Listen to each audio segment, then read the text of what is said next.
finally get paid for the get down. You can't tell me shit now about time. Do you know how many lines I done put down? Vibes I done sent out, but we ain't here to dig. I'll up the market till they come red carpet the kids. Success still the target, soon I'll be crossing that bridge. But can't bring everybody with me, family only. I got some people think I owe a favor, barely know me. That's why my focus on the road, it's all I know. I see them sticking close to play the wall and watch. Hey guys, welcome back to another Mortal Kombat video. This is Atriox, and we're going to be talking about Quan Chi today. So basically, this is just a list of all the really messed up things that he's done throughout Mortal Kombat that, you know, I can remember, and just things that I put down.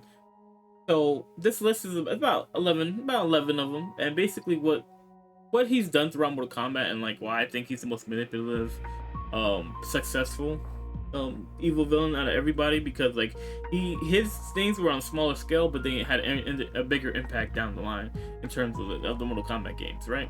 So we're gonna start off with Mythologies, which is the first one on our list, where he procured the services of Scorpion and Sub-Zero to get the map for the Temple of Elements.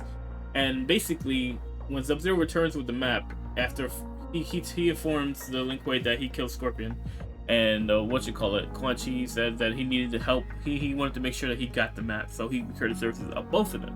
Which also leads us into the second one, where he talks about how he killed the leader of the Shirai Ryu clan. So I think, in my opinion, that the reason why he got the services of both Scorpion and Sub-Zero is because he wanted to pull them away from this fight scene. So basically, like, Scorpion and Sub-Zero fighting was Quan Chi's plan to get rid of the Shirai Ryu, which basically is why he took the form of Sub-Zero and led the Shirai Ryu clan into the Shirai Ryu fire gardens. So basically, if you followed, this kind of makes sense, because I'm kind of using Scorpion's Revenge to kind of really talk about this point, because, you know, the Shirai Ryu were being attacked by the Lin Kuei and Sub-Zero, but that Sub-Zero was Quan Chi. So basically, you know, that's what happened, why he needed to pull Sub-Zero and Scorpion away, in my opinion. But that leads us to the third reason, tricking the Lin Kuei into following him to eliminate the Shirai Ryu, and the extermination of the Shirai Ryu, killing Satoshi and Sub-Zero and Satoshi's mother, Harume. So basically, honestly, I kind of touched on this a little bit earlier with the killing the leader of the Shirai Ryu, but basically, you know, he killed the leader of the Shirai Ryu. He killed Scorpion's wife, his child. He pretty much wiped out the entire Shirai Ryu. And thusly, because of this, and Scorpion dying, completely just eliminated the Shirai Ryu from basically from the face of the earth, right? So then, after he does all this messed up stuff, he then tricks Scorpion into becoming his his Spectre, to exact revenge against Sub-Zero, and ultimately kill Sub-Zero. So not only did he kill his family and clan, but he also burrowed his way into Scorpion's head, trying to make it seem like he's a friend to not even like a friend, but someone that can give him the ability to get his revenge, even though he's the one that did everything that he's trying to blame Sub-Zero for. But anyways, this ends up leading up to eventually Scorpion getting his revenge and killing Sub-Zero, even though he didn't really get his revenge because he didn't know Sub-Zero didn't do it. But you know, that's basically another one of those things where it's just damn, Quan Chi, that's kind of messed up, bro. I ain't gonna lie. So after Sub-Zero dies, this leads us to our next thing. He resurrects Sub-Zero as Noob Saibot. Now, Noob Saibot, this is I don't know how him and Scorpion got along, because I'm pretty sure Scorpion knows that that's B-Hunt, right? And the person that he thinks kills his wife. But somehow they get along under his... I assume they have some kind of animosity. I would have loved to see the relationship between Scorpion and Noob Saibot under Quan Chi's rule in a movie or something like that, where they just kind of take jabs and stuff like that at each other. That would have been cool to see. But we never really got something like that from what I could tell.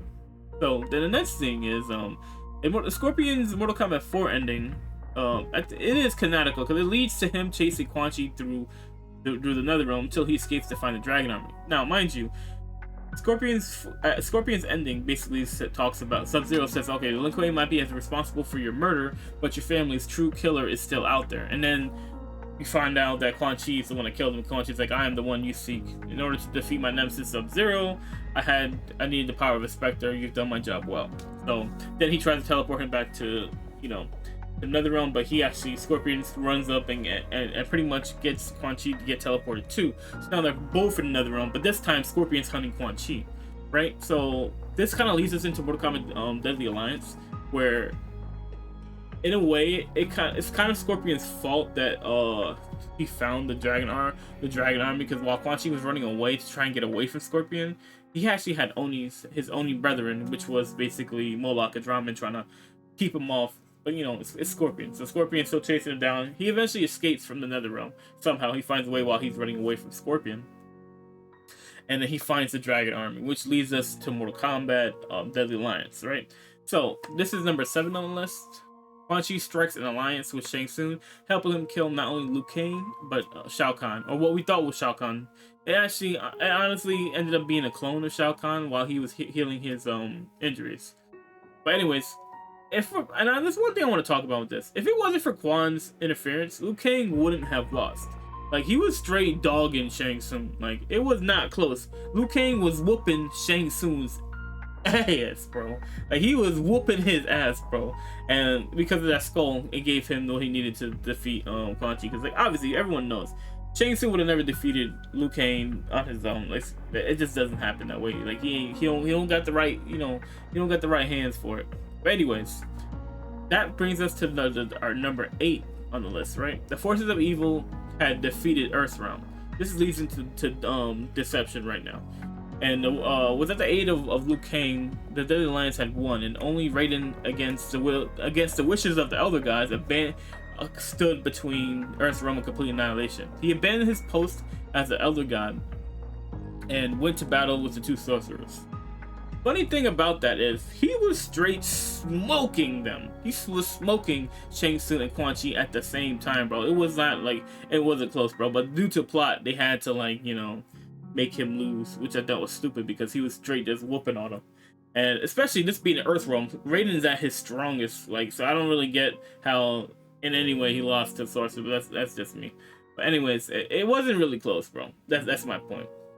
And he lost the plot and was about to be killed when Onaga appeared. So kind of like indirectly, Shujinko's meddling actually saved Raiden's life right there. Although Raiden ended up committing like some form of harakiri where he released his essence to destroy Onaga, Shang Tsung, and Quan Chi, but it didn't work. All 3 of them survived. So, and because of this, when he reformed, he ended up becoming dark and corrupted because, like, he just got tired of the things that, pretty much the things that, like, mortals were doing, just the evil acts. And honestly, that's another thing that, like, Quan Chi kind of led to the creation of the corrupt Raiden in a way. So I just thought that was an interesting topic to talk about there, because like Raiden like not had enough with Shang Tsung and Quan Chi. So basically he's just like, anyone that messes with Earth from now, they're dying. You will not, no more Mr. Nice God. But that leads us to our next one, which is basically the restart of Mortal Kombat. Mortal Kombat 9, right? So we fast forward to Mortal Kombat 9, and MK is back. Quan Chi is back to his old tricks again, and he completely, like, this game probably was the most, like, he's manipulated through characters in general. Like, just in terms of the whole game story, like, he manipulated Shao Kahn, he manipulated Shang Tsung, he manipulated everybody, bro. Like, he resurrects Sindel, places a brainwashing spell on her, and with the help of Shao Kahn's soul magic, turns Shang Tsung's whole being into an essence of power for Sindel. And then she lets loose on the alliance of Earthrealm and the Indenians, right? And she kills everybody, except for Nightwolf. Nightwolf sacrifices himself through some kind of spell to kill her, right? And it was just really messed up, bro. The entire force of the Earthrealm and the Indenians are dead. Liu Kang dies by Raiden's hand because he tries to interfere, and Raiden's just so, like, he's tunnel vision to try and stop Shao Kahn from getting Earthrealm, but he doesn't see what's going on around him. So basically, pretty much, Raiden leads to the deaths of everybody from Earthrealm and the Indenians and his champion, which is just crazy, bro.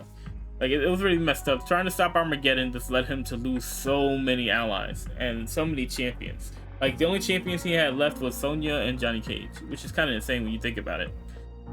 So Quan Chi considerably weakened both Earthrealm and Outworld at the same time. This was like a really, really good, really, really ridiculous feat at the time, because like you saw that at the end of Mortal Kombat 9 that he was talking to Shinnok that whole time. So obviously everyone knows if you play Mortal Kombat 4 that Shinnok is his deity and like pretty much the person he's been trying to bring back. So that whole thing was probably like concocted between Quan Chi and Shinnok. Well, he did it. I can't remember if it was Shinnok that had the plan or Quan Chi had the plan, but either way, Quan Chi like did the plan to the T and it worked perfectly. So this leads us to MKX, right? Quan Chi almost makes Johnny Cage into a Revenant during the fight, and he loses not only Scorpion but Sub-Zero and Jax, arguably his strongest Spectre, Wraith, and Revenant. I don't. These are both Revenants because this wasn't Bihan. This is Kuai Liang, right? So he loses Sub-Zero and Jax, arguably his strongest Revenants, with Scorpion. This is probably what led. Actually, scratch that. This is what led to his death at the end of Mortal Kombat S, because like these events was really what conspired all the events to like really just, you know, get him out of Mortal Kombat. You know what I mean? For this timeline, right? So basically, Jax marches into his domain, bodies everybody, captures him, and then brings him back to the special forces, which ultimately led to the Scorpion betraying the trust of the special forces. Bro, he beat the smoke off Quan Chi and ultimately killed him, but not before he was able to bring back Shinnok out of prison. Scorpion's rage was Hanzo let Scorpion's rage control him during this little segment and ends up killing Quan Chi, but ultimately not before he could bring Shinnok back. So that was another list of problems that, like, you know, Quan Chi has started. Like, this was like probably the end of Quan Chi in Mortal Kombat X before the new timeline started, because Quan Chi has done a lot of messed up stuff, right? Throughout Mortal Kombat, he's manipulated Scorpion, manipulated Sub-Zero, manipulated Shao Kahn, Shang Tsung. He made revenants of all the Earthrealm warriors and Denny warriors that fell during the fight with Sindel. Like, it's just a bunch of messed up, like really, really messed up stuff that he's done.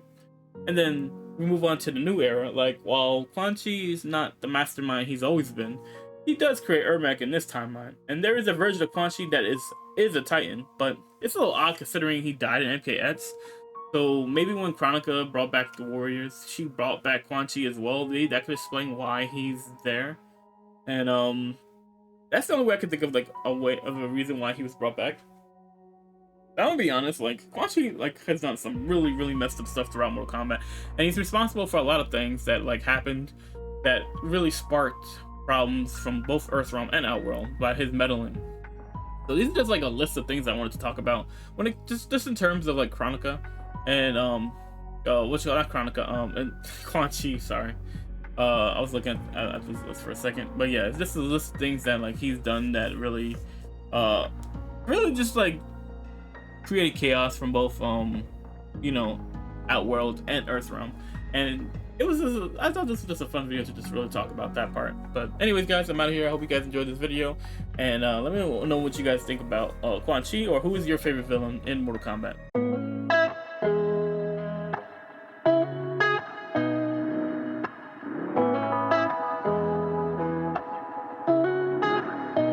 Please fill my cup.